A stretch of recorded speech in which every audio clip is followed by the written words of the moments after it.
Hello and good evening to you from wherever you're joining us, and welcome to this evening's webinar, Children and Young People in the Media, Positive Representation of Care Experience and Youth Justice. I'm Stephen Penman, I'm the Chief Officer for Strategic Communication and Engagement at North Lanarkshire Council in Scotland. I'm very pleased to be your host for what I know will be an enjoyable and informative experience.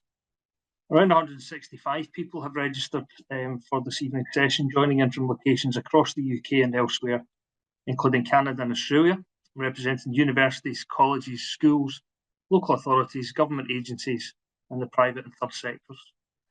Tonight's webinar is brought to you by the team which arranges the annual Kilbrandon Lecture, recently given at the university by Professor Kenneth Norrie, who addressed the question, who then in law is my parent? The webinar is organised by Corporate Events at the University of Strathclyde and the University's Department of Social Work and Social Policy. I mentioned that I'm a Chief Officer at North Lanarkshire Council. North Lanarkshire is one of Scotland's largest local authorities, and I have ultimate responsibility for the way the Council communicates. Part of that responsibility is about how we respond to media inquiries, and the press office at the Council deals with around 1,000 of these a year. And we also deal with the Council's social media channels.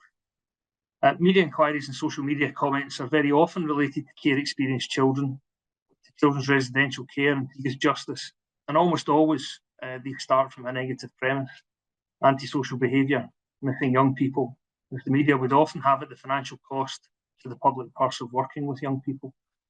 The communications team proactively issues positive content about care experienced children and young people, the opportunities that exist, the huge contribution these young people make to North Lanarkshire, and the challenge in making these stories and voices heard is a significant one. My own interest in these issues goes beyond my current role. In a past life, more than 15 years ago now, I was a journalist on national newspapers. Latterly, I was a decision maker as deputy editor of a Sunday newspaper about what stories made it into the paper and what stories did not. And so I've been invested in both sides of that equation, even if the media landscape has changed dramatically in that 15 years, with some understanding, I think, of what drives editorial decision making. We'll now hear 4 short presentations from our excellent presenters, each lasting approximately 15 minutes, considering different aspects of how children are represented in and by the media. After the last presentation, there will be a 5-minute comfort break, and when we return, there'll be a panel discussion chaired by Dr. Gillian McIntyre of Strathclyde's Department of Social Work and Social Policy. As you listen to the presentations, you can pose questions or make observations using the Q&A function at the bottom of your screen. And it's important that you use the Q&A function because the chat function for this session is disabled. If you have questions for particular speakers, please put their name at the start of your text. Gillian will use your questions to help structure the discussion later on. Unfortunately, the number of participants and the time available means that we can't come to you individually for comment. All the speakers have agreed that aspects of their presentations can be referred to in any social media posts you might wish to make, but please give credit appropriately. And so now to the presentations from our panel of expert speakers. First to present is Joe Gibb, lecturer at Glasgow Clyde College, where he teaches social care. Prior to this, Joe worked in residential childcare for 18 years. He's the producer and presenter of the Scottish Residential Childcare Workers podcast. His presentation is titled, What's the Value of Residential Childcare in Scotland According to the Media? An exploration of media portrayals of residential childcare between January and June 2024. Joe will give an overview of the print media's recent negative reporting of residential childcare in Scotland. Over to you, Joe. Thank you, Stephen. So firstly, thank you so much to the organisers for giving me the opportunity to talk about my research. This presentation has been developed from a section of an article that I've written, which is currently completed in draft form. Next slide, please.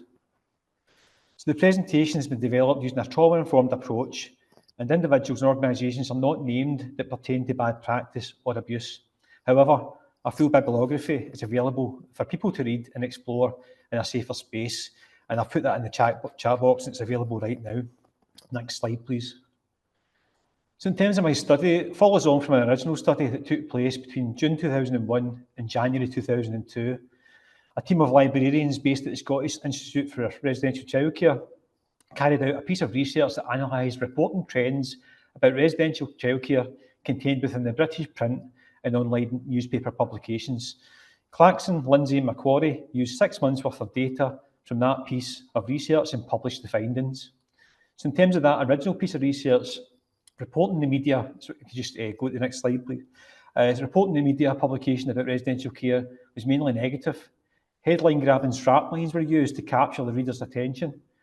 The initial headline used to attract readers' attention often did not correlate with the narrative contained within the actual article. It was found to be less severe than the headline led the reader to believe. Next slide, please. Children and young people linked to residential care reported that they were aware of the negative portrayals contained within print and online newspapers, and the authors conclude that they intended to continue to monitor the media's portrayal of residential childcare across Scotland and the United Kingdom. However, a further review and publication didn't come to fruition.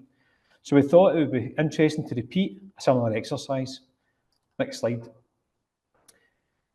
So in terms of the aims of the study, it's to provide information regarding current trends in relation to print media reporting, consider why the media reports in particular ways, consider the implications and make a judgment in the value of residential childcare according to the print media, and then make a few recommendations. Next slide, please. So in terms of why is the print media still relevant? So since 2006, the world has evolved whereby the print media has increased competition from, for example, from Twitter, Facebook, Instagram, LinkedIn, TikTok, and others. And they're providing information to the public. Despite this, the research tells us that print media is deemed to be the place where people still get their news. And according to Newsworks, people trust the print media more than they trust other sources. Go to the next slide, please. So this review was carried out between January and July 2024. A search engine was used to source articles found within local and national print and online newspaper publications in Scotland. A range of research terms were used that were inputted into the search engine. The search terms have been used throughout the years in Scotland, and the search terms can be seen within the next PowerPoint slide. Go to the next slide, please. So there's a few different search terms that have been used over the years. Okay, so just move on to the next slide. So in terms of coding, once complete, the search results were coded using the same coding system that was used in the original research back in 2006. The articles were either coded as being positive, neutral, or negative. Let's go to the next slide. And also 2 lecturers with knowledge of residential childcare were used to check the coding and to add some rigour into what the original research has identified, what can be a subjective task. So in terms of the findings, of the 69 articles, 6 were identified as being positive, whilst 46 were identified as being negative, and 17 were identified as being neutral. In regard to the coding exercise, there was a difference of opinion in relation to 6 articles, and the 3rd lecturer was used and was given the casting vote. Next, move to the next slide, please. So from the graph that's shown, from left to right, you will see that I've further categorised articles using the following themes. So the first theme on the left here is historic abuse, and there were 17 articles. These were mainly reports taken from the ongoing Scottish Child Abuse Inquiry that is now moving towards its 27th phase and into its 10th year. Then we move on to the next column, which reports about the deeds of children rather than the needs of children. There were 12 articles published in relation to that particular theme. There were 6 articles written in relation to a fatal accident inquiry in relation to the death of a young person in custody. And then 11 articles were published in relation to reports about regulation and inspection concerns, 8 of which were negative.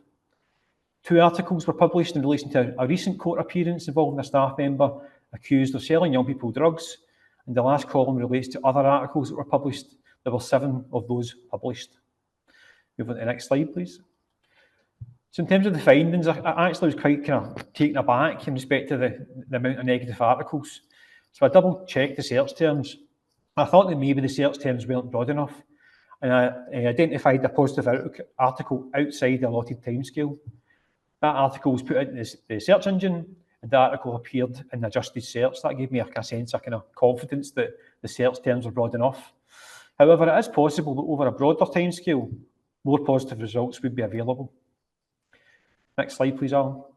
So in terms of the positives, there were 3 Cairn Spectorate reports referenced in the print media. These reports reflected improvements following a previous week inspection. They were similarly like in nature, as were the actual primary sources. I went back to them to check. However, it was nice to see positivity in the press. But if you're looking to learn anything from those articles or the primary source, it would be really difficult, so the reporting was quite narrow. There was also two funding initiatives highlighted, or fundraising initiatives highlighted in the Yield.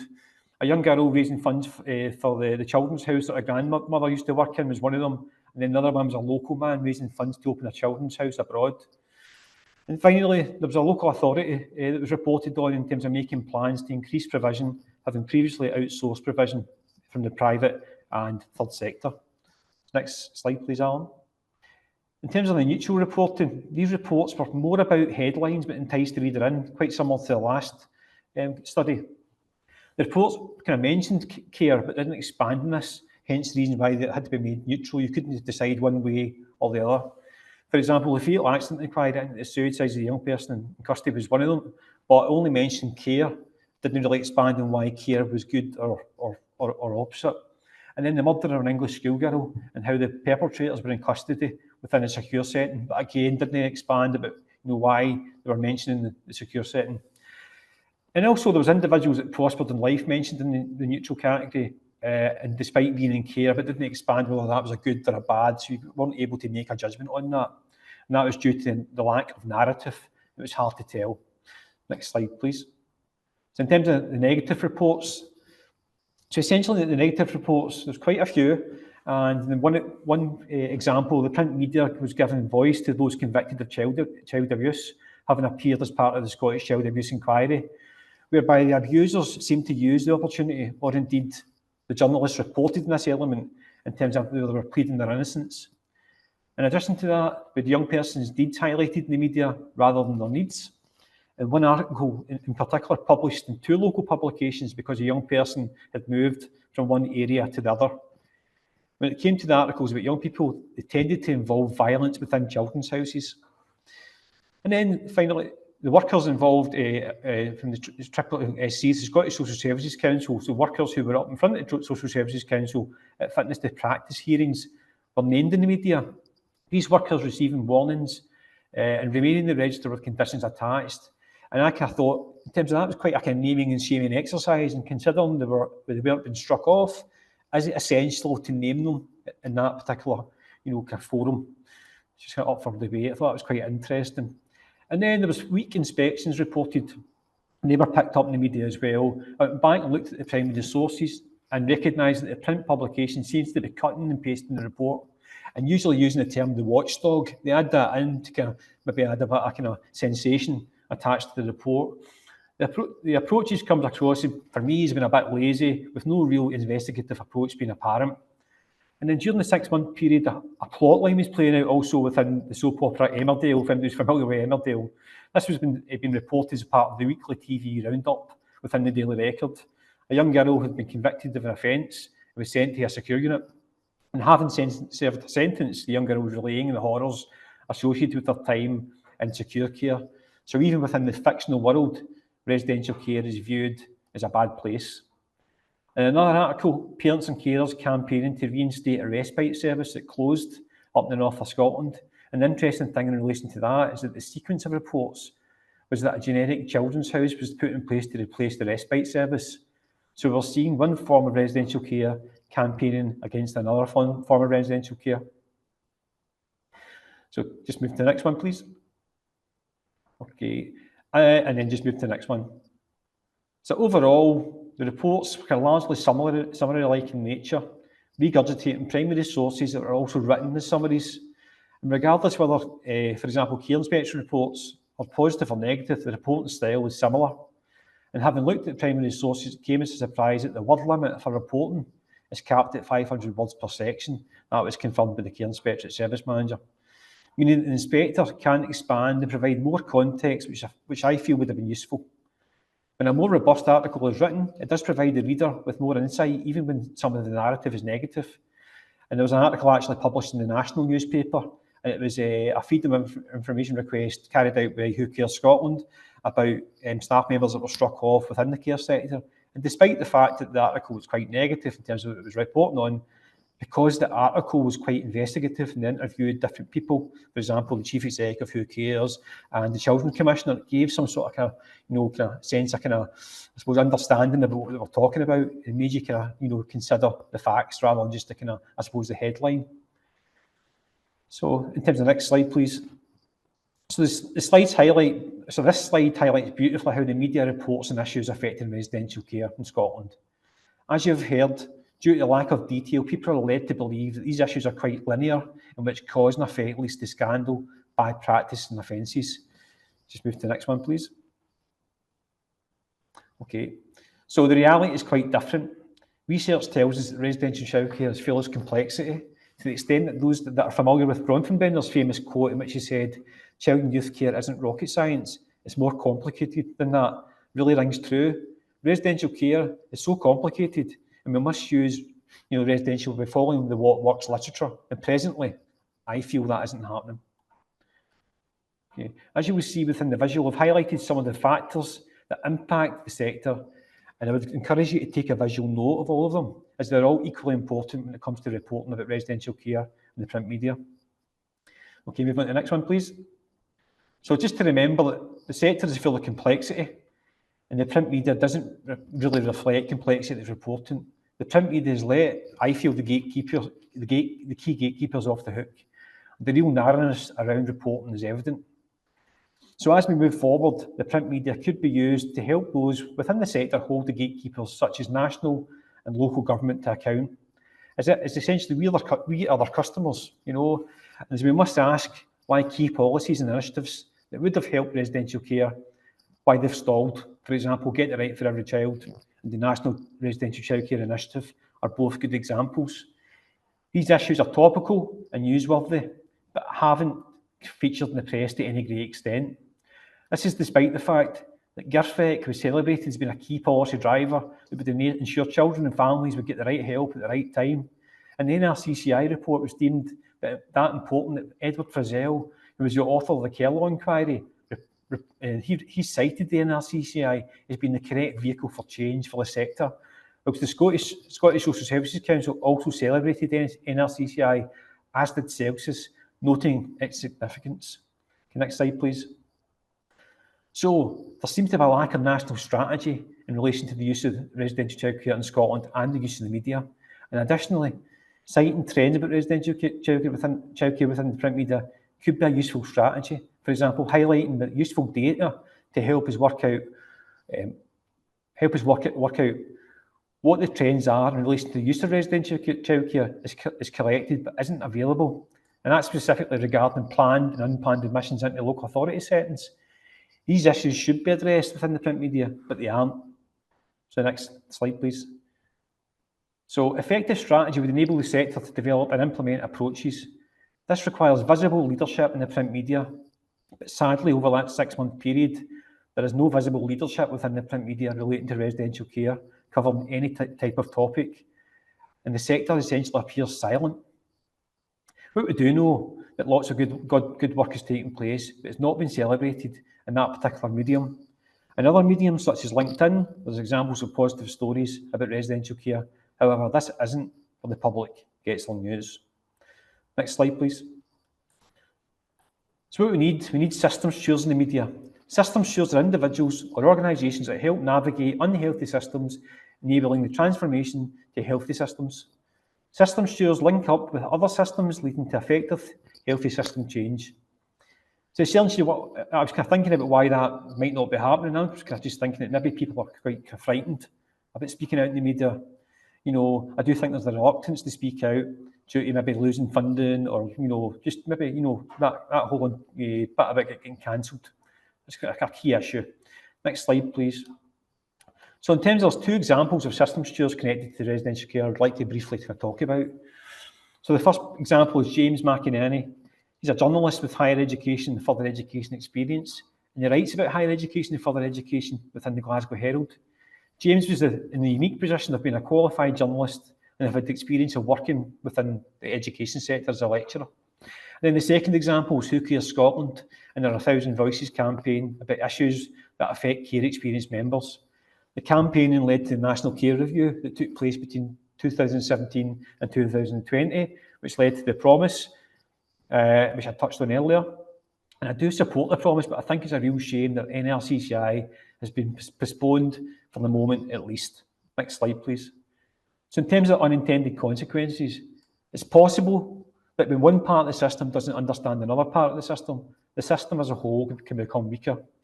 And the postponement of NRCCI is a prime example of that. The residential childcare sector's voice was silent during this time within the media. Next slide, please. So in terms of, there is missing parts of the jigsaw. The residential childcare sector could learn lots from James and those involved in Who Cares Scotland. We need people with inside knowledge writing about residential care in the print media. Ideally, we need a journalist has been a residential worker and is passionate about the sector. We need balance and we need system stewards. We also need a grassroots association like Who Cares Scotland, but for residential childcare workers to help give residential workers a voice. We need authentic leadership at all levels in the media, sharing the nice stories, reflecting the bad times, whilst ensuring strategies and initiatives are implemented. Next slide, please. So what are the implications? The implications are this.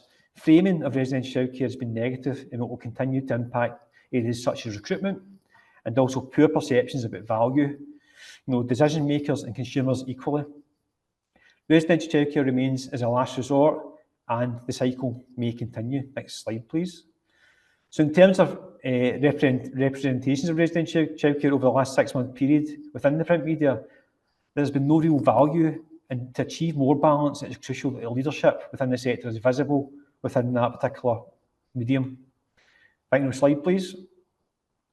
So in terms of recommendations, we do need to voice at all levels. It's required to ensure effective systems change, and it's crucial that we share information about the good outcomes alongside illuminating the complexity within the print media.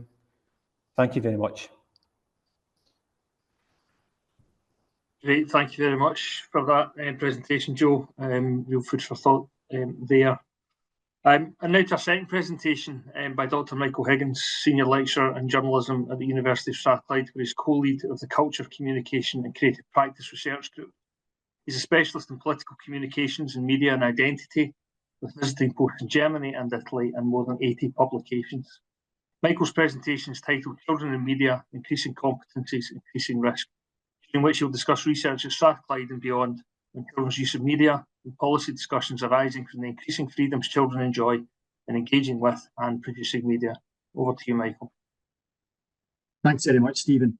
Yeah, I'm here to talk much more broadly than Joe's excellent presentation there on his research. I'm here to talk broadly about academic research into media and how social media in particular influence children themselves and the way that children think about themselves and the behavioural patterns that we see in children. Can I have the next slide, please? Thanks very much. Yeah, the first thing to say is that children as digital natives know more about social media in particular than we do, and I know that's a cliche, but it does have a great deal of truth to it. I mean, we're talking here about Generation Alpha, as they're now known, born after the 2010s. And the term digital native itself is contended, particularly in respect of the implications of being a digital native. But I think it's undeniable that children of this era have developed within the presence of digital technology. And accordingly, they've developed ways of thinking and acting that they don't just accommodate digital technology, but are informed and assume the constant presence of digital technology. And also in working with digital technology, they have many competencies that we don't have. And I'll be coming on to that later in the presentation. The second point, complexity and institutional willingness to control content. Complexity is a euphemism here. Platforms are inherently resistant, if you like, to control and even to external advice. They're particularly reluctant to reveal how they target content, what we talk of as the algorithms that determine what content you see when you log on to social media. And this has been revealed quite vividly in responses to what's been going on in Australia. If we can have the next slide, please. Thanks very much. Now, this slide is horribly out of date. because when we put the slides together, the assumption was that the initiatives in Australia would come to nothing, but they have in fact succeeded. So I will, as I'll go through, I'll update the slide as we go along. Australia, I start by saying, considered proposals to ban under-16s from social media. No, they considered and they approved the proposals to ban social media for under-16s. And that will be happening in Australia, not before a year from now and possibly soon after. And this is really quite a revolutionary thing to do. Utah tried it, the state of Utah tried it before, and it was struck down by the courts. And Scandinavian governments in particular are watching on with interest to see whether this ban succeeds. As to the second point, settled for maximizing user choice in settings and algorithms. No, that's not true. What's happening is that they are demanding age verification. Now, most of us are probably fairly familiar with the need for age verification. If you're going on to buy a bottle of wine or whatever, then you'll have to show your age. This will be applied to young people in their attempts to use social media. If it's shown that they are under the age of 16, they will not be admitted to the platform. But the onus for this, the burden for this falls upon the platform. There will be an obligation on the platform's part to ensure that their users are over 16 in an Australian context. But of course, this excludes sites that don't require a sign-in. So banned for under 16s in Australia will be platforms such as TikTok, Instagram, Facebook. The young people don't use Facebook now, but in the event that they were to and it became a kind of retro hipster thing, Facebook would be banned from them. YouTube, though, is still available. And frankly, a number of deeply disturbing pornography sites will still be available to youngsters because they don't need to sign in. The third point, emphasise a duty of care on the part of platforms. Well, as to any duty of care, this case illustrates the hostility of platforms.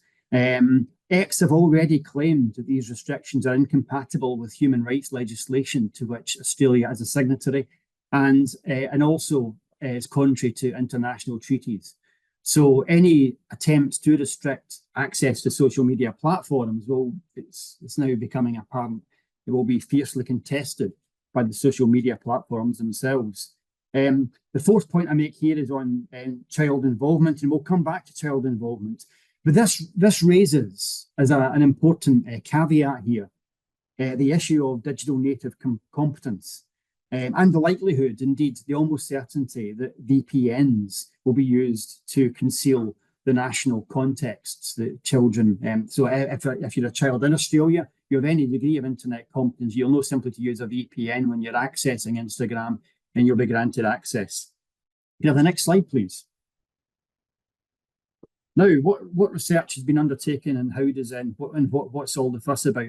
Well, the first part of research I want to talk about refers to the way that young people are represented on social media, and this isn't. And I'll talk specifically about the research that's undertaken by my colleague Petra Eckler. But Joe spoke a moment ago about how residential care is represented and all the reasons that matters. And one of the reasons that it matters in these terms is that children who've experienced care are seeing themselves represented in this way. It matters for how those children see themselves and how they define their role in life, and that is of key importance. My colleague Petra Eckler's work shows a dominant media message that on what shape you should be, specifically how children view their own bodies as a consequence of their engagement with social media. And she finds that unsurprisingly, perhaps, that bodies are generally represented to young people as unrealistically thin, projecting an ideal that actually doesn't fit with any reality of body shape. But as to the second point, something more deep is going on. Social media does itself instill behavioural patterns, particularly in young children. Screen-based activities such as scrolling present, or at least are associated with, challenges in maintaining focus. And often the content of social media is associated with challenges in regulating emotions. I mean, part of my own research is into the rise of antagonism and anger in politics. And social media has a large part to play in that. So too, actually, does the president-elect in the United States. But these challenges are all the more acute when it comes to the experience of children in social media. As to the third point, child-parent co-use is the ideal outcome configured towards family dynamics and lived routines. And I apologise for the inclusive language there, child-parent, child-parent. Child-carer relationships here are absolutely key. The Mental Health Foundation, Scotland, I'll make the document available to you. Many of you will be more than familiar with it, but it does offer some excellent insight into children and social media, and a really useful list of recommendations in terms of managing the relationship that children have with social media. There's no real prospect that a UK government will follow Australia's example in banning under-16s from using social media. So it falls to us to ensure to do our best to ensure that children's use of social media is a positive experience. And among the recommendations from Mental Health Foundation Scotland are time online should be agreed and limited. And that's between the carer and the child. Children should agree how long it's healthy to spend online. And the agreement of children is key here. And they should know to regularly put away their iPods and their devices and engage in activities that are not online. And I know that we all do this, but really ought to be structured into children's experience. Also, carers or parents should keep themselves informed about what social media offers and the jargon involved. And this is much easier said than done. I mean, the reality of it is that very few of us know the difference between TikTok and Instagram, or what either of them do, or Snapchat. And it's really important that if you're working with children, that you do know what these things are about, but also that you understand what influencers are, and you understand the jargon that's involved in media. I mean, when you hear children talk about it, you should be able to understand the terms that they use. Another recommendation is that when children are off social media, or even as they're on social media, they should be encouraged to talk about the social media experience. And actually talking about social media should be itself a part of the experience. How does social media make them feel? What do they think about the content they're seeing on social media? What parts of social media make them feel better about themselves? What lessons are they learning from social media? What lessons are they taking from social media into other activities that they may engage in? And these are conversations that parents and carers should be having with children. Yeah, but going back to the original Australian slide, it is really, really important that children lead the discussion on social media as it relates to children. Children are digital natives, and they know, not only do they know a great deal more about social media, but they also tend to be using social media in ways, and even using platforms that we are not really aware of. Most of us only find out after the fact that a particular platform has become unfashionable, and all the children have instead decamped to another platform we haven't yet heard of. We really need to be talking to children, or encouraging children to tell us how they're using social media. Then I come to the last point. All of these recommendations come from, as frankly, as many of the recommendations on how we should work with children do, come on the basis that we have time and resources to spend with and work with children closely. And we do have to be really wary that we're not occupying a kind of a middle-class universe when we offer recommendations on how children should use social media.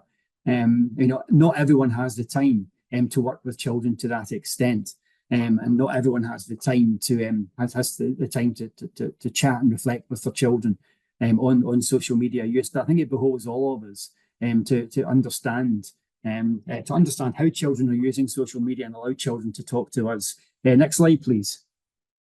Okay, and that's me finished. So thank you very much indeed. Thank you very much for that, Michael. As a parent of teenagers, I absolutely understand a lot of what you said there.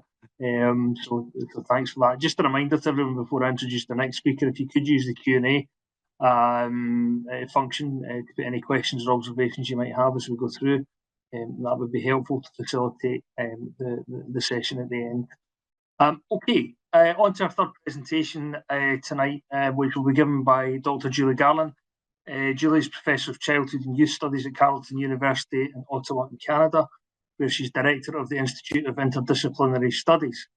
She's a critical cultural theorist with interest in childhood, education and curriculum studies. Previously, she worked in the US South as an elementary school teacher and as an early childhood teacher educator. She's co-editor of Refusing the Limits of Contemporary Childhood, Beyond Innocence, published by Rowman and Littlefield in 2023. Julie's presentation is titled A Colonial Crisis, Childhood Care and Criminality in Canada. She'll discuss how media portrayals of Indigenous children and families reflect and reinforce the actual overrepresentation of Indigenous and racialised children and youth in the child welfare and criminal justice systems. Over to you, Julie. Thank you. Hello, everyone, and thank you so much for joining us today. I'm really honored to be a part of this distinguished panel, and Stephen has already introduced my talk, so we'll just move to the next slide. First, I want to open my talk by situating myself in relation to the land and the identities that I bring to my work. I immigrated to Canada from the US in 2018, where I've since been working at Carleton University on the unceded territories of the Algonquin Anishinaabe Nation. Today, I'm speaking from my home in Toronto, which occupies the traditional land of the Huron-Wendat, the Seneca, and the Mississaugas of the Credit, and continues to be home to many Indigenous peoples from across Turtle Island. Having spent most of my life in the US, I was not familiar with Canadian history when I immigrated, but as a cultural theorist with a particular interest in children, and given the extent to which the legacies of colonialism continue to shape the lives of Indigenous children and youth, I made a point to learn as much as I could upon my arrival. To provide context, I first need to share some historical details. However, I do want to offer a content warning here, as some of these details may be shocking and could be triggering, particularly for any Indigenous audience members who are joining us today. So please take care if you still wish to listen and seek out support if needed. Finally, a last bit of preamble. When I was invited to participate in this panel, it was not specifically to share insights on representations of Indigenous children and youth, but it would be irresponsible to discuss children in care and custody in Canada without addressing the overrepresentation of Indigenous young people in these systems. However, Indigenous peoples are the primary guardians and interpreters of their cultures, and when settlers talk about Indigenous issues, we are asked to honor the guiding principle of nothing about us without us.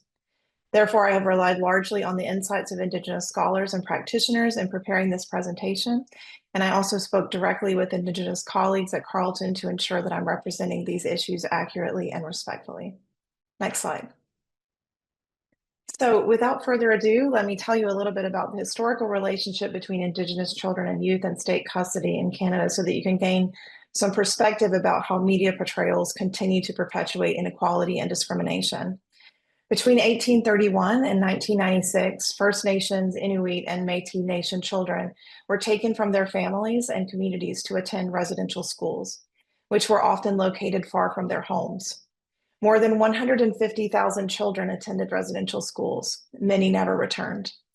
The Truth and Reconciliation Commission of Canada, or TRC, which was organized in 2008 to document what happened in residential schools, concluded that they were, quote, a systematic government-sponsored attempt to destroy Indigenous cultures and languages and to assimilate Indigenous people so that they no longer existed as distinct peoples.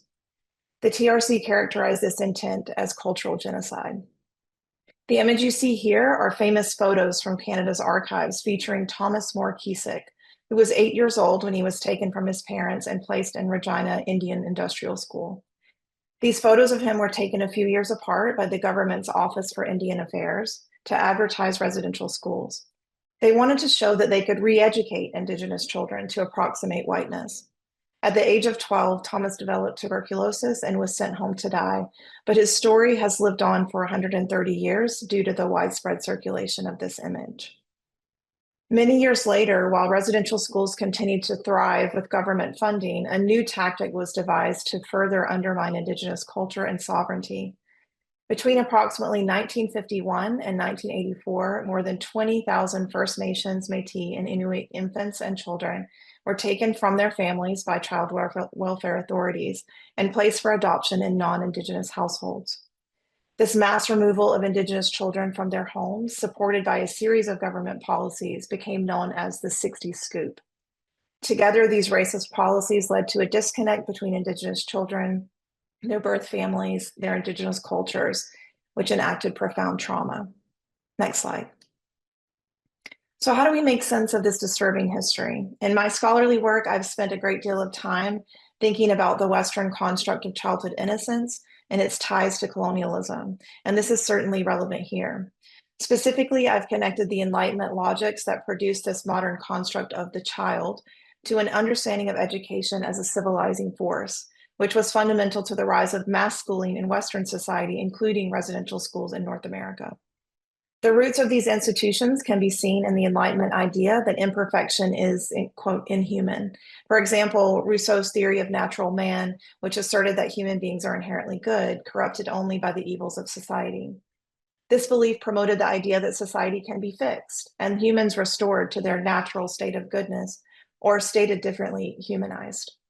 The assumption is that by, quote, saving the child or restoring the natural state of innocence that society, or in this case, non-Western culture, has deprived them of, we can create a morally superior world.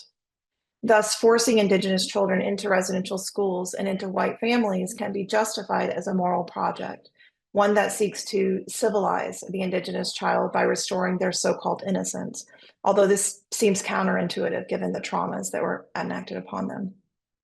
So consider the picture in this slide here. This is an ad from the province of Saskatchewan's Adopt Indian and Métis project in the late 1960s. The caption reads, "Out of nowhere into here," framing the child's ancestral home as a nowhere. This is an act of erasure and dehumanization, suggesting that the only hope for the child is the here that is understood to be the white, Western, middle-class nuclear family. Below this caption, the text states that the child, quote, face the problems of a Métis child growing up without parents, which is a gross misrepresentation given that most children were taken from their parents in communities in which child rearing was typically a communal collaborative project. But again, we see this framing of Indigenous peoples as imperfect or inhuman. This ad and its depiction of innocent, idealized settler childhoods juxtaposed with the deficit orientation towards Indigenous children's home cultures as in nowhere reflects what Indigenous scholar Marie Baptiste has termed cognitive imperialism.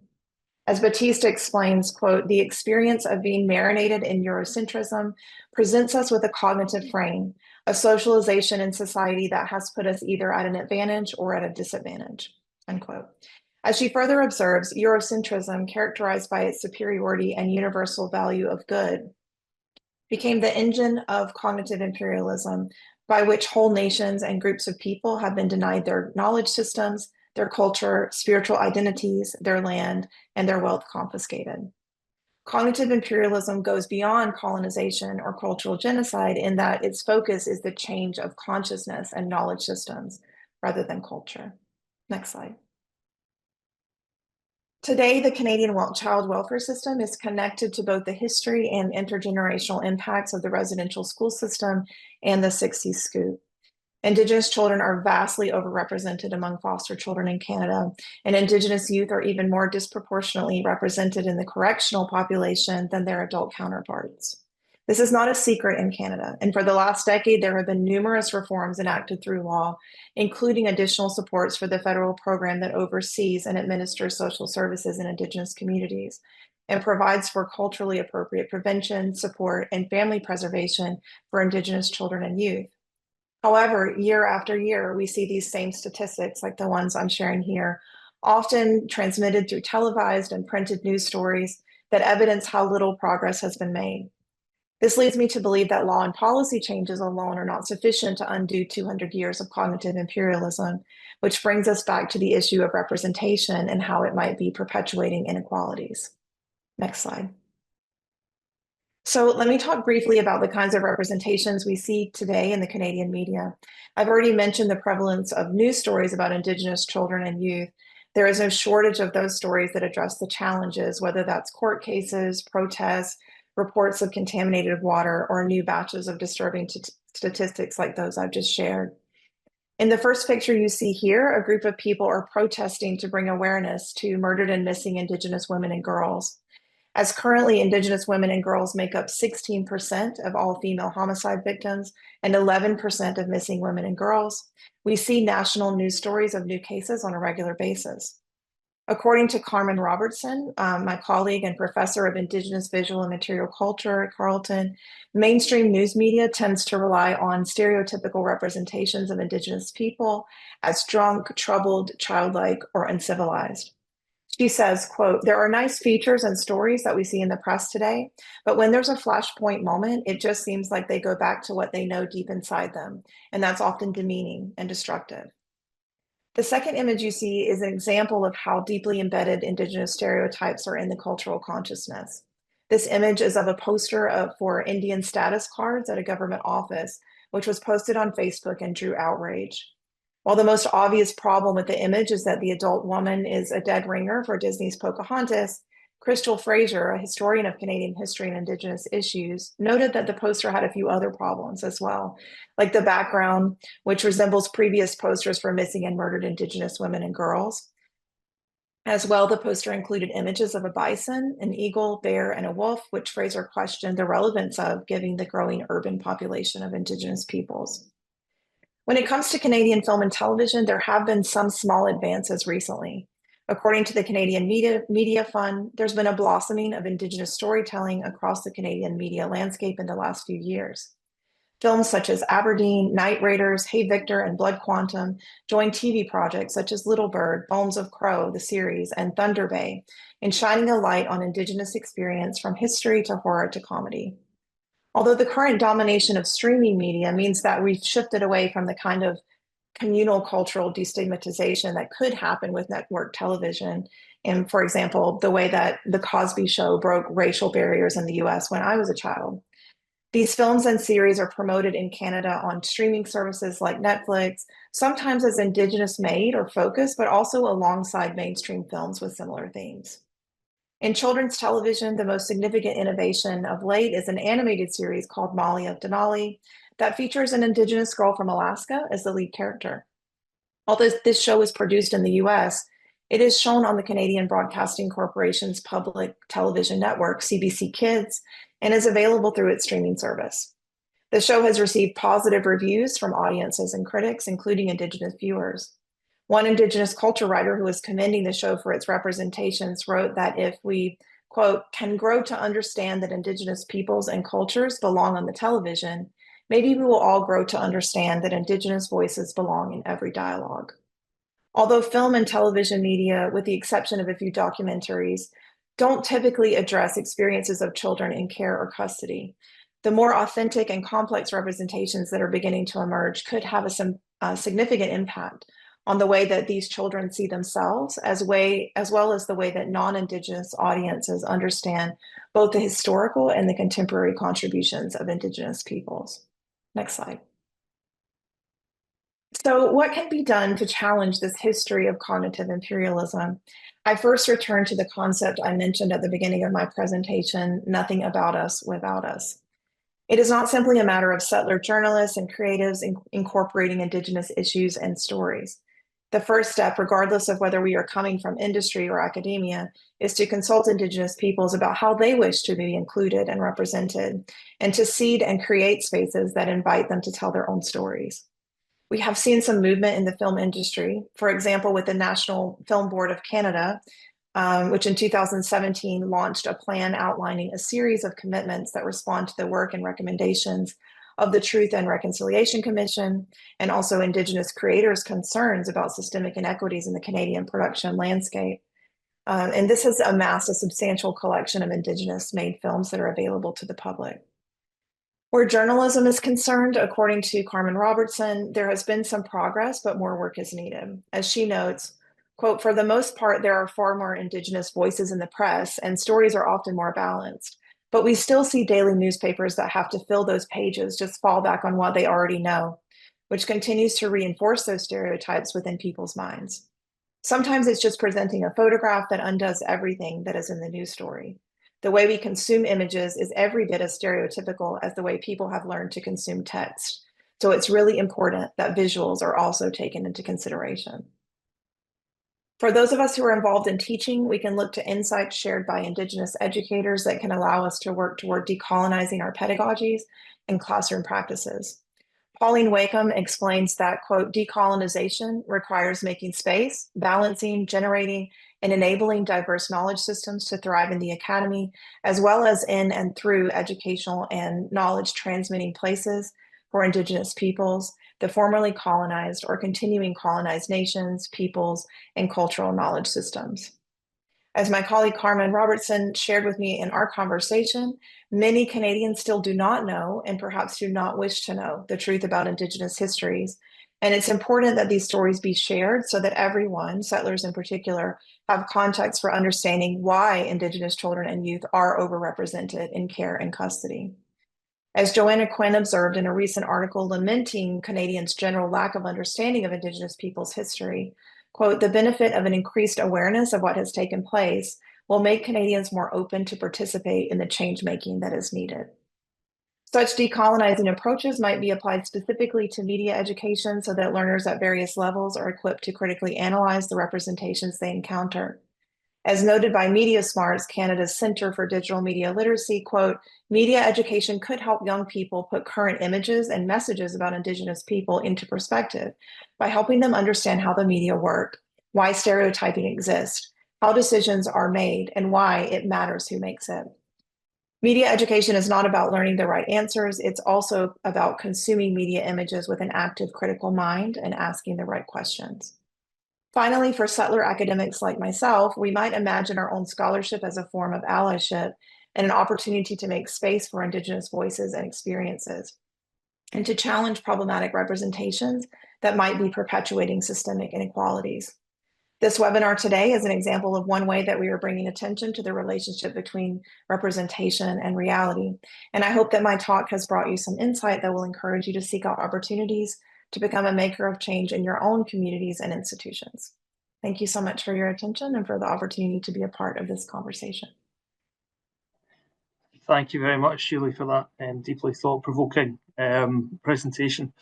Thanks again. And now to our final presentation of the evening is by Sophia Alexandra Hall, who's Deputy Digital Editor at The Big Issue and the author of the Media Toolkit for Journalists and Care Experienced People.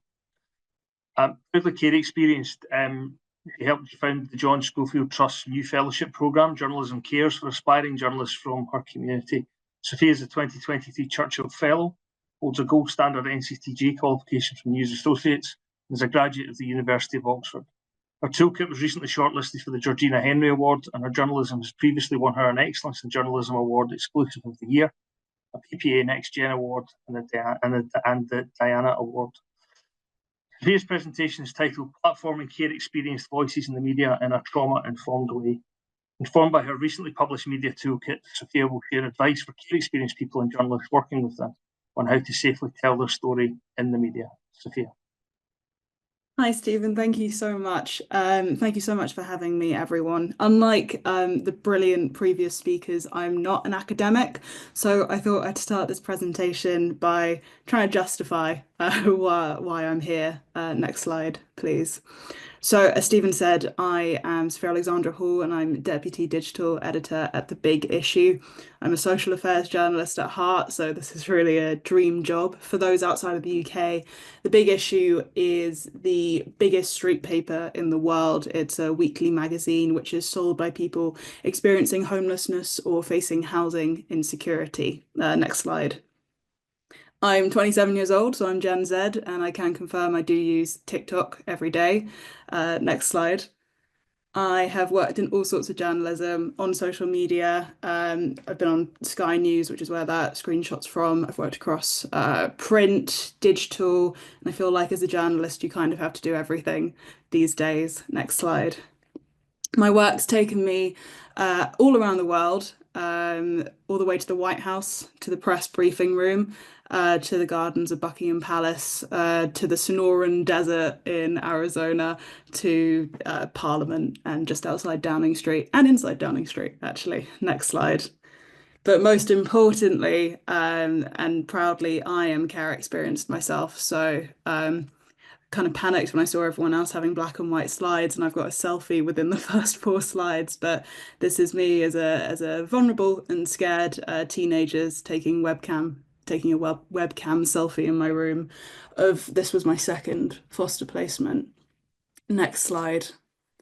I think it's really important in my role as a journalist that I do sort of identify myself as a care experience person, because growing up and reading headlines and stereotypes and seeing news reports that talked about kids in care as like these poor, vulnerable victims, but also arsonists, and addressing them as, you know, having something wrong with them, it was hard to think that this is how the rest of the country like saw my community.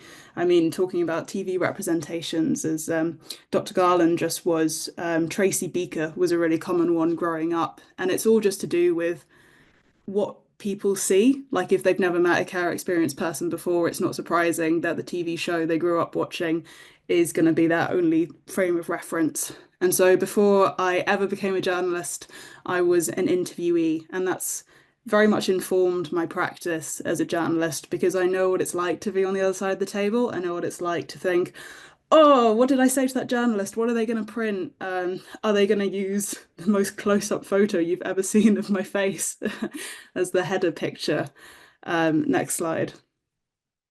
And so once I became a journalist, do DM me and ask me how I became a journalist, because that's a story for another day, but it's too long.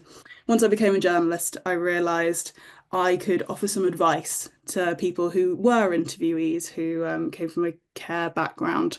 And so I started publishing sort of every year on Foster Care Fortnight, which is a 2-week awareness fortnight where the media focus, or charities like the media to focus on foster care, and also National Care Leavers Week in November. I started posting on social media some tips, sort of how to look after yourself during this period, because it can be quite overwhelming to go from seeing not much about your community in the press to every news site you see having this rags to riches story of someone who made it out of foster care and is now doing really well in their lives, or some really terrible statistics like I grew up seeing the 6% of foster kids go to university. Thanks to going behind paywall research, I know this actually is an incorrect figure, but growing up, that's the figure that the headlines had and the newspapers had. And it was hard growing up and reading that, because you thought, am I going to be able to be part of that 6%? Am I good enough to go to university? So this is kind of like a mini toolkit. Next slide. I don't feel like I have to explain to you guys why people go into care, because I think this audience is made up of professionals as far as I'm aware. But some of the reasons could be abuse, neglect. It could be because you're an unaccompanied asylum seeker. It could be because you've been trafficked. And all of these issues, in journalism, we tend to have toolkits for this. So, for example, the United Nations, they have a lot of documentation on how journalists should approach reporting on or interviewing asylum seekers. There's lots of charities that have toolkits for journalists working with women who have experienced abuse or violence. But there's nothing for, or there was nothing for talking to children with experience of care or adults who were children in the system until now. Next slide. So these are a few of the toolkits I was talking about. The Dart Centre for Journalism and Trauma is like the leading journalism school in the world, and they do, in terms of trauma-informed journalism, and they do a lot of good tip sheets. So you can see some of them there. This is, I think, mostly focusing on early childhood. And I searched all these toolkits and just couldn't really find anything about care experience people. And I understand why, because people think our community is quite small, but when you actually start looking into the numbers further, you realize it's a lot bigger than you think. Next slide. So before I did a presentation earlier this year at City University in London, I went to a few experts that I'm familiar with in the care system, and I said, so how many care experienced adults are there in the UK? Because I know how many children there are in care right now, and I know how many children leave the care system each year. And so I can estimate how many there are. But do you have a specific number? And no one gave me the same number. Everyone gave me a number between 600,000 and 2.5 million, which is quite a range. And that's just because our community isn't researched. I understand to a certain extent why, because it can be hard to keep track of people once they leave the system. And there are other forms of care, such as kinship care, adoption, residential, but that's counted within. But thinking thinking of a number such as 2.5 million, you know, that's a significant portion, in my eyes anyway, of the population. It just feels strange that we're underrepresented in the media, not only sort of in the media itself, but also in the newsroom. Next slide. And so in 2022, after sort of years of realizing something needs to be done about how we're portrayed in the media and no one's really listening.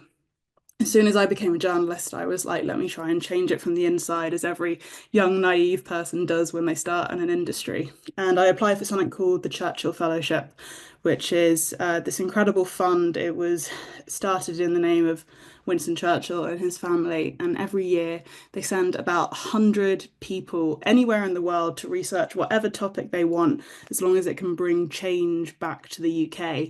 I'd wanted to create a toolkit for journalists for a long time, as well as care experienced people working with journalists, but having a full-time job, it was really hard to sort of find time to do this. And so I applied in 2022 and I got selected in 2023, and then this January, I went off to the United States. Next slide. So in the US, I traveled to Boston, New York, and Los Angeles for various reasons. I went to Boston to go to the Boston Children's Hospital and learn from pediatricians and psychiatrists there. I went to Harvard, I went to Boston University. In New York, I went to the Dart Center at Columbia, which is the sort of home of trauma-informed journalism. And I went to Los Angeles because it has the largest population of children in foster care in the US. In fact, in LA, I think it's like there's 30,000 children in care, which is more children in care than there are in Texas. So LA was a hub for that. And I did about 50 interviews over the space of a month, which was incredibly intense. And I never suggest anyone does that, but I interviewed people from care experienced people to, as I said, pediatricians, psychiatrists, social workers, everyone who had an opinion, basically, to inform my toolkit, because it couldn't just be me and my opinion. So this is kind of where I get a bit academic-y. Next slide. So what really struck me was I interviewed journalists all the way from, I think my youngest was 19 and the oldest was 84. And no one I spoke to, even the 19-year-old, had any trauma-informed training. And this sort of rung alarm bells, because I like to think in the media industry we've come a long way from where we were, but also being the type of person, as Joe was saying, you know, there are still headlines out there which I'm definitely uncomfortable with. You only have to look at the reporting on protests against children's homes that you see in the UK, which can be, I don't want to say disrespectful, because in my experience, journalists aren't trying to hurt anyone. It can just be due to timing. It can be due to lack of awareness or understanding of a topic, but there are certainly things that need to change. But in the last few years, I know that some journalism courses have offered trauma-informed training as a module, but a lot of the time it tends to be an extra module. Something that also struck me was it can't just be about trauma-informed journalism, it has to be about trauma-informed editing as well, which is something I've certainly taken into consideration as a deputy editor. Your reporter could be the most trauma-informed person in the world, but if you then pass on an article to your editor and they change the headline to be something clickbaity, it just ruins it. Or I think, as Dr. Garland said, changing, like an image can have a completely different, can make the article like a completely different vibe or theme. Next slide. So as part of my toolkit, I focused on a couple of different sort of sections that journalists could read. So I produced like a timeline for journalists, what they could do ahead of time to make the care experience person feel a bit more at ease, what to do during the interview.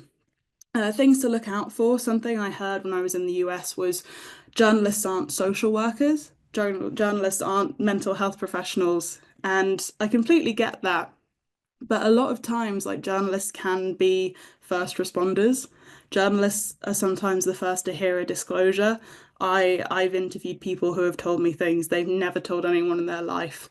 And I feel like you need to have certain skills, especially if you're working in something like social affairs journalism, to be able to deal with that in an appropriate way. And so I have some tips after speaking to various mental health professionals on how to bring someone back into the room if they're dissociating. Something I also talk about is a disempowered interviewee, which I'll get onto in a second. But I think as a journalist, you have a real opportunity to empower your interviewee, to empower your source, especially again if it's the first time someone's telling their story. And then also self-care as a journalist. I spoke to someone who, this was the youngest person I spoke to, who had been sent to an active shooting on one of her first ever beats. She was on the crime scene. And I asked her what she did afterwards, and she said, oh, I just sort of went home and called my dad and had a bath. And so I've put in some self-care tips, but also I think there needs to be more care on the side of news organisations, but that's for another day. Next slide.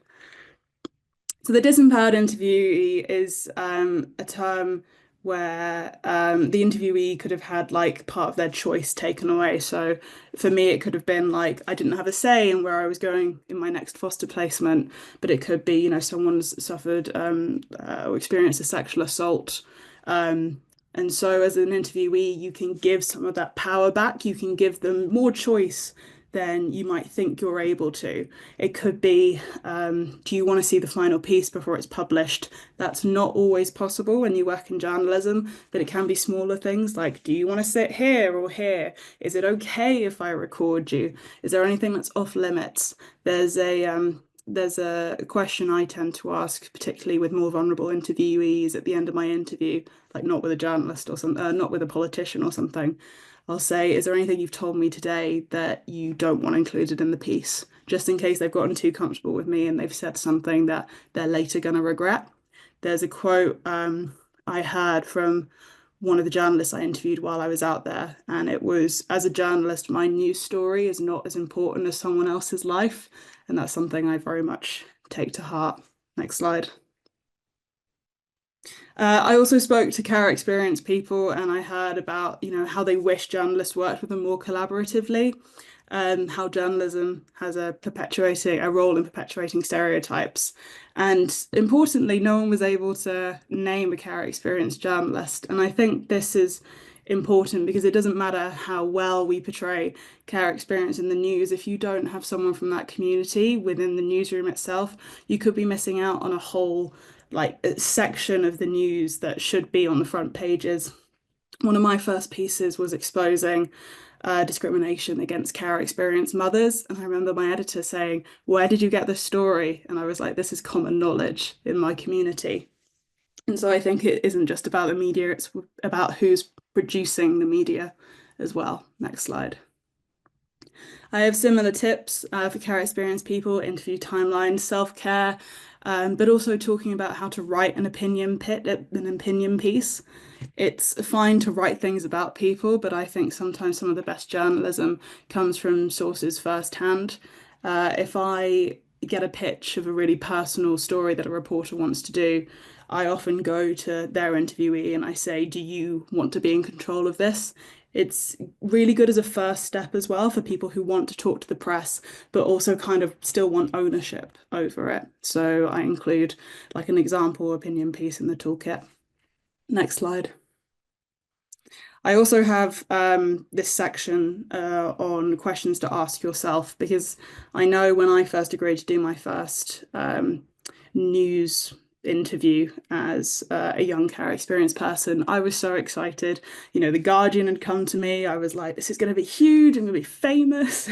It's an exciting thing. And I think you forget that when you work in the industry, how cool it is to have a journalist come up to you and ask for your story. And I know that there can be regrets. There are definitely some interviews I've done which I regret doing, and they just live on the internet forever now, and there's nothing I can really do. So some questions I advise people to ask themselves is, you know, why am I doing this? Am I gonna change my mind in the future? Do I have like a close friend I can talk to about this before I do it? Next slide. So yeah, my toolkit was published in August 2024, and it is an amalgamation of 3 years of work, I think. I can put a link in the chat after this. It is online, it is free, it will always be free. It is there for journalists, and it is there for care experience people, because I don't think you can just put this all on care experience people to be prepared for an interview. You need to let journalists know, hey, before you do this interview, let's have a think. How much do you know about this topic? Are you going to approach this in a trauma-informed way? And very specifically and notably, the toolkit is 36 pages because I wanted it to be short enough for someone to read on the bus ride to an interview. Next slide. Finally, just to touch on talking about having care experience people in the newsroom as well, I helped create this new mentorship, which launched in April this year. Where we funded, I think it was 18 young people with experience of care, not just young people actually, it was just people with experience of care to become journalists. And I think this is a first step in, well, a really good first step in the right direction. But I think it's also notable to say there are probably more care experience journalists than you think. I know there are stereotypes, and that's why I try and be proud of who I am and do things like this and talk about it, because I think it's important to have that representation and see that representation. I know teenage me in care would have been really excited to see something like this and feel valued. So my final slide is just my social media handle. Next slide, sorry, yeah. Feel free to connect with me. I'm on all the socials, and do ask me any questions in the panel. Thank you so much for listening. Great. Thank you so much, Sophia, for that. Fascinating. And I think, speaking as somebody who was a journalist a long time ago, never had anything like that in terms of tools available. So thank you for that. Okay. We're going to take a short comfort break of 5 minutes. We'll be back just before 6:20 for the Q&A. And thank you to all our speakers for their thought-provoking presentations tonight. So another chance then for everybody to put any questions they might have in the Q&A function while we take a quick comfort break, and we'll see you in 5 minutes. Thank you. Hello everyone, welcome back. Hopefully our panelists are still with us. Yes, they are. We'll stop sharing the screen now, and hopefully everyone can turn their camera on. So my role tonight is to get through as many of the questions in the Q&A panel as possible, and we'll get started. First thing I wanted to just do was to thank all of the panelists for your contributions this evening. I think it's quite rare that we have such a diverse range of speakers coming at the topic from such different angles, and I think that's been really valuable. And despite the differences, you can see a number of common themes across all 4 presentations. One of the things that really struck me was the absence of particular voices, and people raised that as an issue in their presentations. And hopefully we can chat a bit more about what we can do to create the space for those missing voices in these discussions, while keeping people safe and doing that in a trauma-informed way. But let's move straight to the questions. Some of these are directed at particular people, and some of them are open for everyone to answer. Some of them are kind of focused particularly on the Scottish context as well, so it might be a bit more tricky for some of our panelists. But the first question really is from Ben O'Farrell, who I think is a PhD student in the Department of Social Work and Social Policy.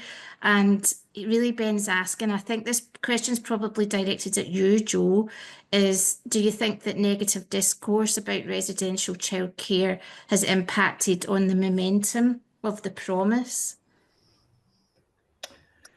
I think the whole kind of journey of the promise is so complicated because we're looking at systems change, from really kind of, high above in terms of the macro and the micro. It's so complex, and it's going to take a long time.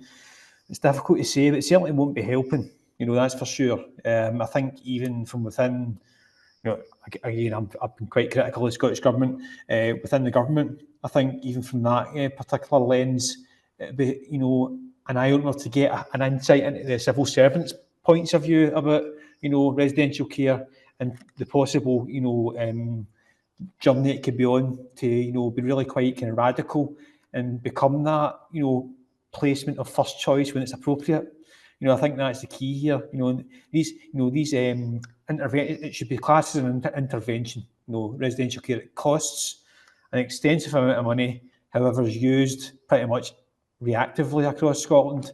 And the issue that I've got really is about the lack of complete data sets to really kind of, consolidate, pretty much people's kind of thinking around that, in terms of when residential is used, at what stage, and in terms of in respect to the child's journey through care. When do we consider that and when do we use it? We need to look and be more lateral in our thinking around that. And I think that kind of ties in with the promise and where that voice is missing from the residential workers' perspective. And I don't mean the chief executive of an organisation. I mean the new worker who isn't conditioned yet to say the right thing because they think it's the right thing. I think we need that voice coming in whereby they're talking about their authentic self in terms of where their positions as a new worker and what they need as a worker to work, effectively and in a trauma-informed way. I think that's key. So it's quite a long answer, but I think it's a difficult question to actually get right. Thank you. That's really helpful, Jo. And again, you can see the theme of working in a trauma-informed way is really vital here. A question from Graham Connolly, actually. Where's it gone? He's put it in the wrong place, and he really should know better, given that he's here on the panel. Where is it now? It's for Sophia, actually, and he's asking, what would you recommend, Sophia, doing to change Jo's proportion of negative stories to positive stories? So if we look at the research that shows the majority of stories are negative, how do we flip that into a positive? Michael might have some thoughts on that as well, but we'll come to Sophia first. Yeah, I thought it was really interesting presentation, Jo. It definitely made me a bit sad to see that this is sort of still happening in the media. I think it really is a question of getting in that lived experience. I'm not saying having a bunch of kids who grew up in care being in the newsroom is a one-fit-all solution, but I know that now being at a more editorial, like editor level within my own job, I know the kind of stories that I will advise we change or say no to or tweak the headline of.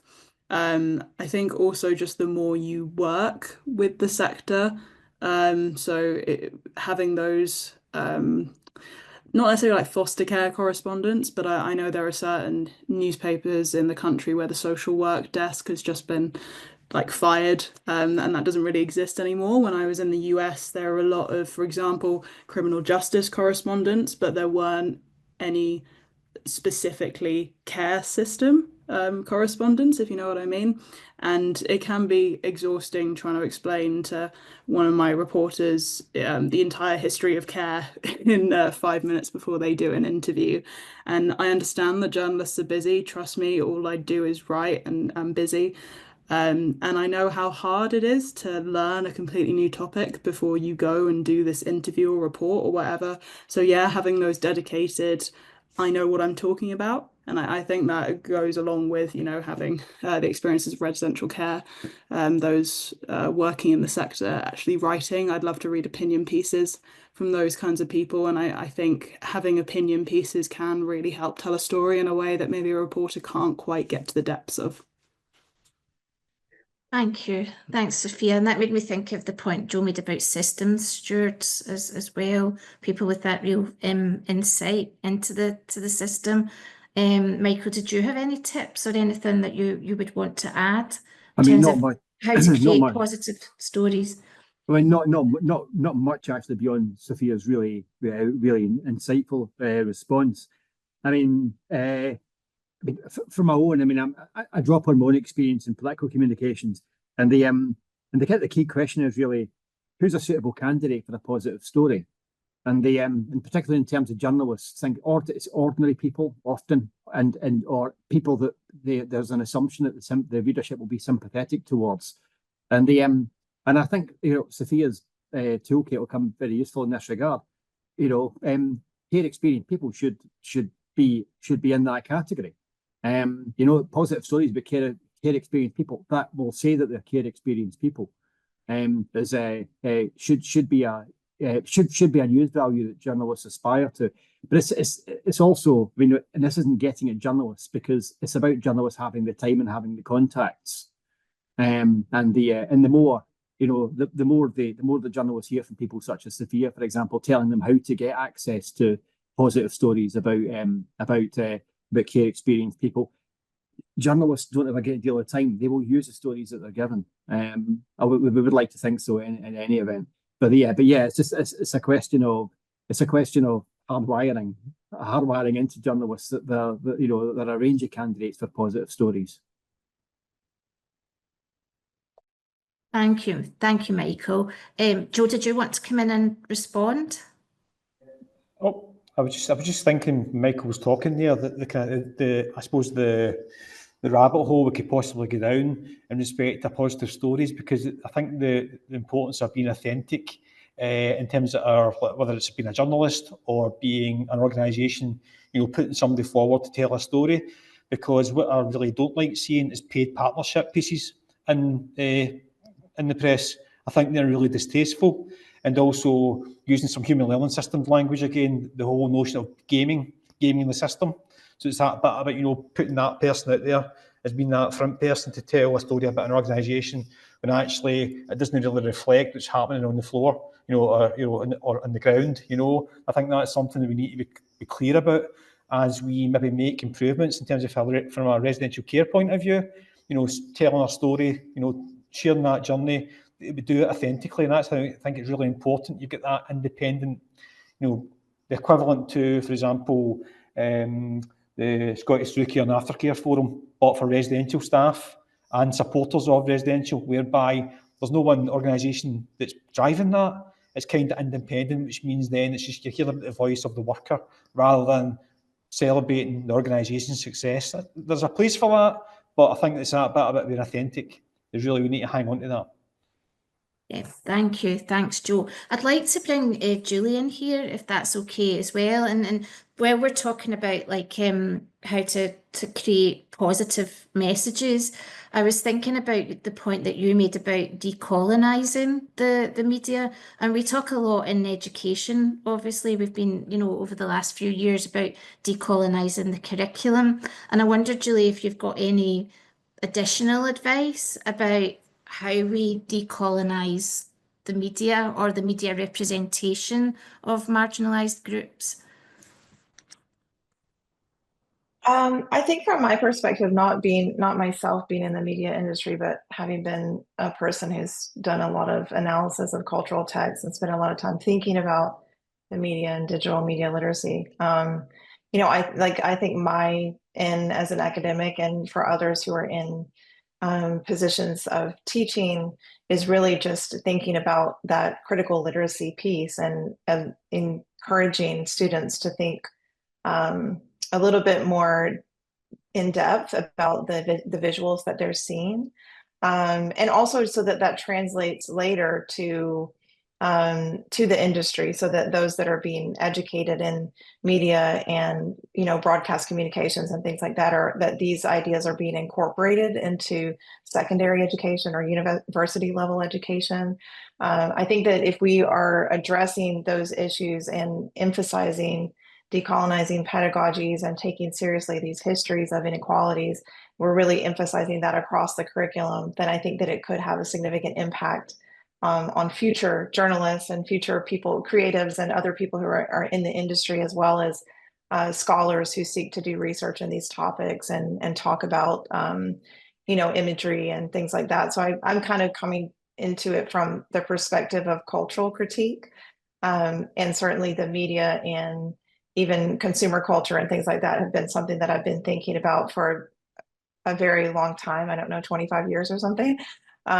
So I've done a lot of thinking about it, but it's hard to say specifically what could work for the industry, except that I think from my position as a university educator, that there's a responsibility there to make sure that we're emphasizing these. And that can be done in a lot of different fields and, courses and things like that. I think visual representations are just such a part of our world, no matter what particular topic we're studying.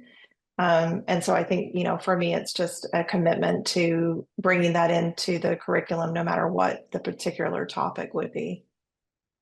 Thank you. Thanks so much, Julie.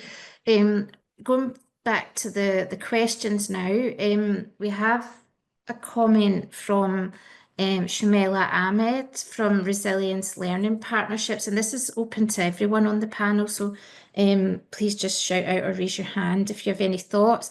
But she's really asking about Each and Every Child as an initiative, and she wonders if people are aware of that and what your thoughts are on it.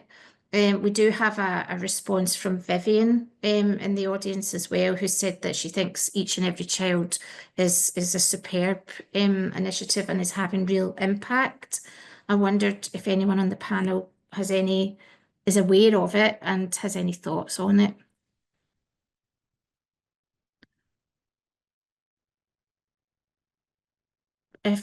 Yes, Joe. Yeah, I'm aware of Each and Every Child in terms of the work they're doing, in terms of trying to kind of create that kind of change in terms of a mindset. But I do kind of think we can need to make better use of that resource, because it's kind of pivotal to do that in terms of, through a lens of being from a care experience point of view, if you're care experienced as well, and trying to transcend that kind of invisible boundary and supporting other actors that also are maybe marginalised as well. And it's maybe surprising to some people, but from my perspective, as being a residential worker back a number of years ago, residential workers are often in an oppressed group, educationally, through status. Their voices aren't really heard when it comes to decision making. And actually, there's a lot of commonalities there with other oppressed groups, and it's important that we work together. I think that's the key. That bit about systems being that linking piece is crucial. And I think the more partners we've got, the better, and we're able to work together to support each other. Brilliant. Thanks, Joe. I have a comment here from Gordon, who says, Gordon Main, he says, it's been a fantastic variety of presentations, all highlighting the complexities around telling stories with or about people with care experience. He loved Sophia's role as a Trojan horse. Don't know how you feel about being described that way, Sophia. Changing journalism from within. I'd be interested in all of the presenters' views on how we respectfully share these stories without falling into the trap of portraying children as either poor souls or resilient superheroes. So how do we get that balance? I'm going to jump right in because this is one of the biggest issues that I see, and also I feel incredibly passionate about, because I've come to hate the word resilient just because I've heard it so much. A tip that I've heard from other journalists and I now bring into my work is, would you publish this article if you'd written it about your sister or your brother or like a family member you care about? Because I feel like sometimes we can write like an incredibly accurate piece, but with the flowery world building language we use around it, we can sometimes distort the view. I think this is how stereotypes can enter in. And so reading it back and thinking, like, if I really cared about this person, would I leave this line in, or would I include this line, or would I emphasize this to the extent that I'm emphasizing something? Something I always like complained about a lot before I got into journalism is how every sort of care experience person I wanted to look up to in the media was either a superhero or a serial killer, and there just felt like there was no in between. And you can go through all the, you know, your Harry Potters, your Shazams, all the way to the ITV drama where the serial killer turns out to have been raised in a children's home. And at the end of the day, like, we are all just normal people. And so, yeah, I think contextualizing it is my biggest sort of suggestion and advice here. Thank you, Sophia. Any other comments from any other panel members on that particular issue? It's a really good question, actually. And I mean, we are really, really keen. I mean, it's not just journalism students that we work with, it's communication students more broadly. And we really try to instill in them a social mission in what they do. I mean, many will go on to work for corporations and newspapers, and they'll place that to one side. But at least when they're aspiring what they would like to do, they should do that with a conscience. But well-meaning isn't always well-doing, you know, with the best will. And really, we have, you know, we do, we encourage, I mean, the way we do it really is to get students to read one another's work, you know, using precisely the sorts of criteria that Sophia's referred to. You know, it's like, you know, be careful not to be patronising. Don't fetishize someone's background. Those sorts of considerations. And the key really is for journalists, and it's academics likewise, put their ego to one side. The story's not about them. The story's not about what a good person they are. The story should be the opportunity for someone to have their voice in their terms, and that is difficult. That's really difficult, and it's a real challenge for journalism students. But it's one that but it's a challenge. It's challenge. Frankly, it's a challenge that we need to. It's a challenge we need to give them. Thank you for the question.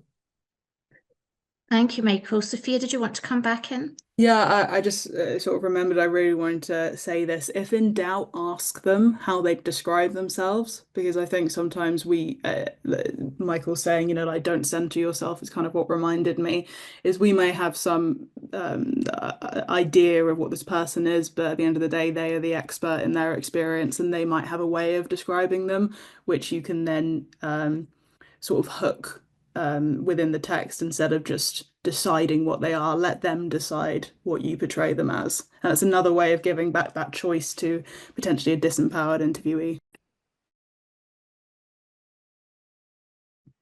Thank you, Sophia. Just a slightly change of focus for a second, and this relates to we had a departmental seminar just the end of last week, actually, looking at media representation of social workers, and this question relates to that in the context of workers within residential childcare.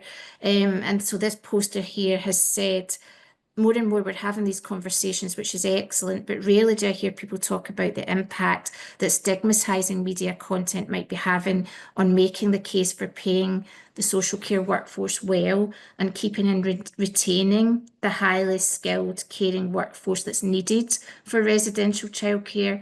Is there any research into the impact of negative reporting and recruiting into the workforce? So what impact might some of the more negative representations that we see be having on the workforce, both in terms of payment of staff, but also recruitment and retention? Don't know if anyone's got thoughts on that. There is a great deal of research on newspaper, particularly representation of the public sector, which is rarely kindly, and usually presents the public sector either as incompetent, as overly bureaucratic, as lazy, and as overpaid. Very few of these things are true. So but there's a great deal of research into that. I suspect if there isn't research into specifically social care, I think there will be actually, but if there isn't, then there ought to be. But actually, I mean, I've got access to a couple of databases, so I'll look out some stuff and post it up. I know that you're going to make references available tomorrow, so I'll make sure that I make a few available. Thank you, Michael. That would be really helpful. Any other points, any other comments on that particular issue? No. Okay. Let's have a look. Trying to make sure I get a good representation here. So Joel Meakin has carried out, its Action for Children have carried out research, 100 sample analysis of media coverage to advise the Scottish Government on improving community confidence in young people's behaviour and justice. They recommended that they identify a group or organisation, so an advisory group or a task force who can respond publicly in the media with a youth justice trauma-informed viewpoint. Despite barriers, any thoughts on what that group in Scotland could look like? And I was thinking that this is probably directed at Joe, actually. Not to put you on the spot, Joe, but I think, any sort of youth organisation, Youth Scotland, Who Cares Scotland, these types of organisations, represent, sorry, it's Youth Link Scotland, I should get the title right, represent young people really well. And there've been more organisations, than that. But I think, that's a good starting point, and then can take it from there. And then we're thinking about niche, organisations or niche representation groups, I'll probably not remember them all, but, just... And also the representation of particular workforces as well need to come into that, So I think there's certainly scope for that to happen and done well. And it's that bit about breaking down the barriers of, recognising and understanding each other's position, as a starting point, and then have a collective, and then try and kind of make change that way, kind of by agitating the system authentically, of course. I think that's a good start. I think we can do it. I think definitely. Thank you, Joe. Question here from Niamh McCrossan, which is again directed at Joe, but also Michael. Is asking how we support people in residential care to maintain connections with friends in faraway cities through social media. So I think this relates to your discussion, Michael, when you talked about the direction of travel in Australia. But how can we support people to maintain family connections through social media while considering their boundaries, consent, and the dangers of social media? So any thoughts on that?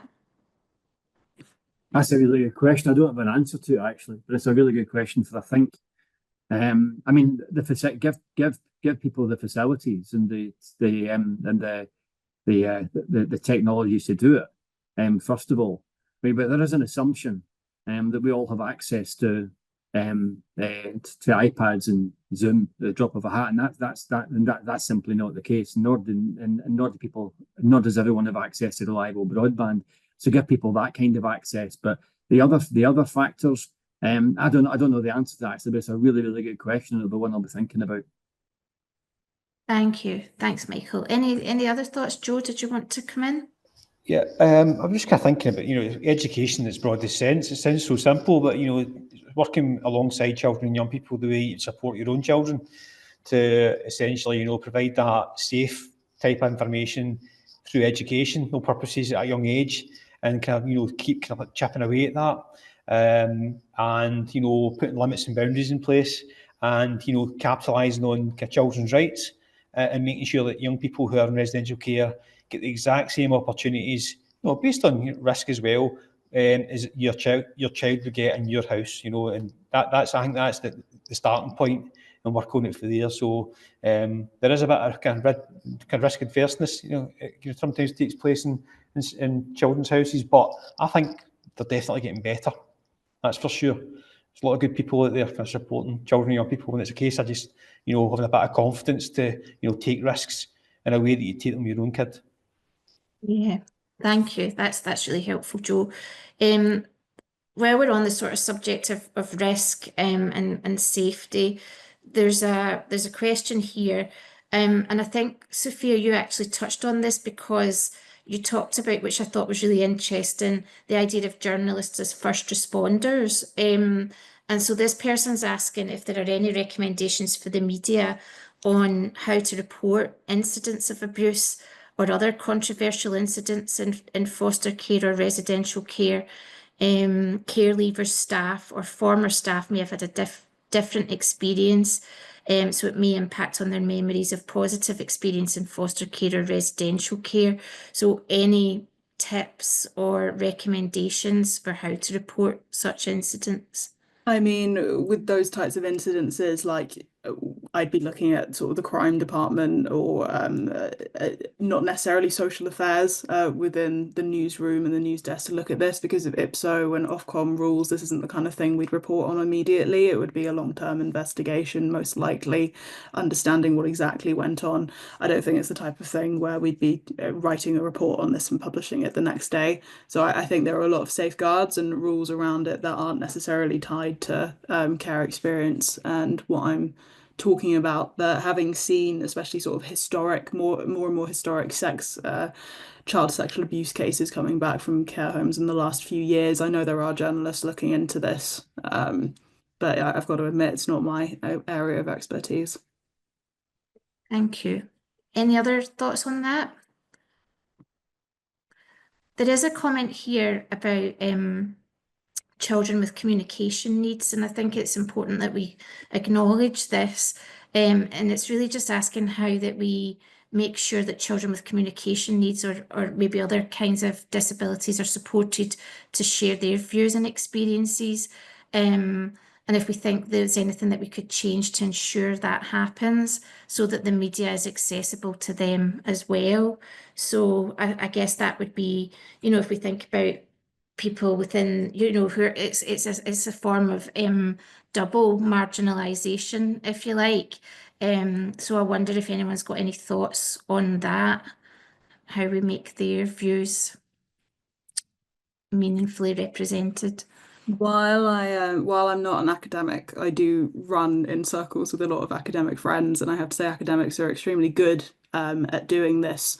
One of my friends, as part of her PhD, collected people's views or young children's views with learning difficulties and communication issues as an interactive comic book.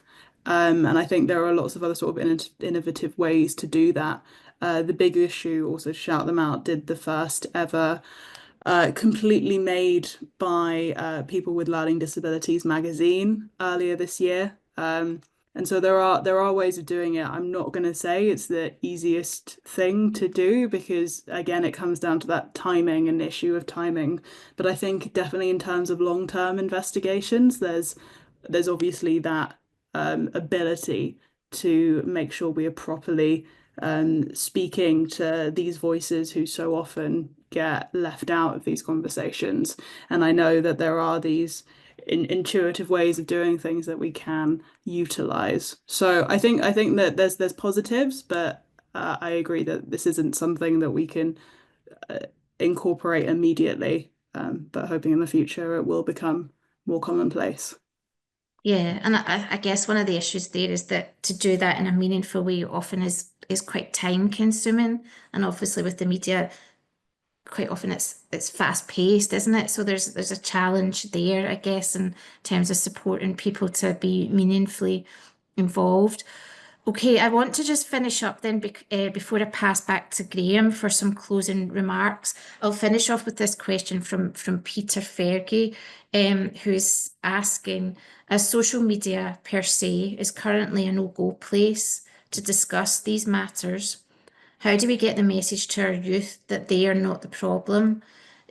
Are there materials that we can pass on to readers in a hostile environment? Do such materials exist in soundbite form? And how do we use them? I wonder if anyone's got any final thoughts on that. Sorry to speak again, please butt in. I would really recommend Free Loaves on Friday, which is a book that was published earlier this year, which has the voices of 100 care experience people in it. I think it's a really accessible way to see that there are others like you out there, and it's full of positive stories. It's full of negative stories, but more importantly, they're told from the person who experienced it, so it's very real. I'd also advise that there are a lot of podcasts out there voiced by people with care experience. Off the top of my head, From Care to Where, Lem Sisse and Rebecca Pierre, the author or the editor of Freeloads on Friday, did a podcast earlier this year as well. If you just type in Care Experience Podcast, I'm sure you'll be met with that, but definitely sort of lifting up the voices of care experience people would be my suggestion, because knowing that you're not alone is a huge part of it, I believe anyway. Thank you, Sophia. And if there's any other useful resources there that you think the audience would benefit from, we'd be really happy to circulate those as well. Actually, I did say that was the last point, but I want to finish with this this comment that's just come in, because it's really important, and it talks about issues of othering.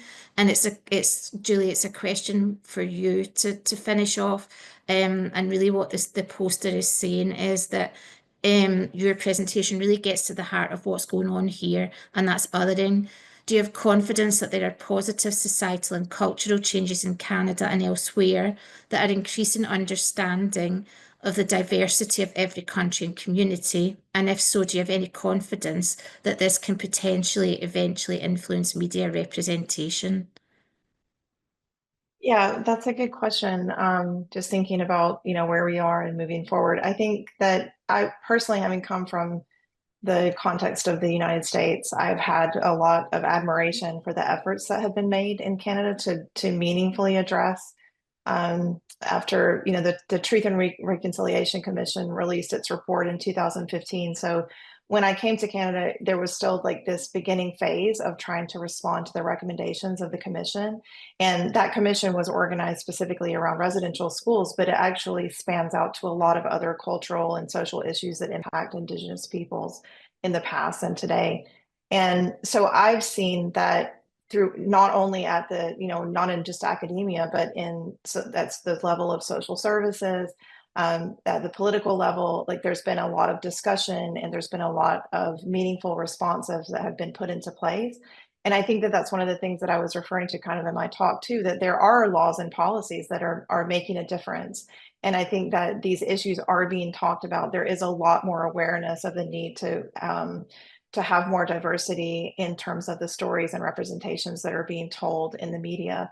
And we are seeing changes. I do think we're seeing changes in industry. I think that we are, at Carleton, we're lucky to have people like Duncan McHugh, who's an Indigenous person that's been involved with CBC Media for, I don't know, a really long time, and is very well known in the country, and who are just contributing to these kinds of conversations about what needs to take place.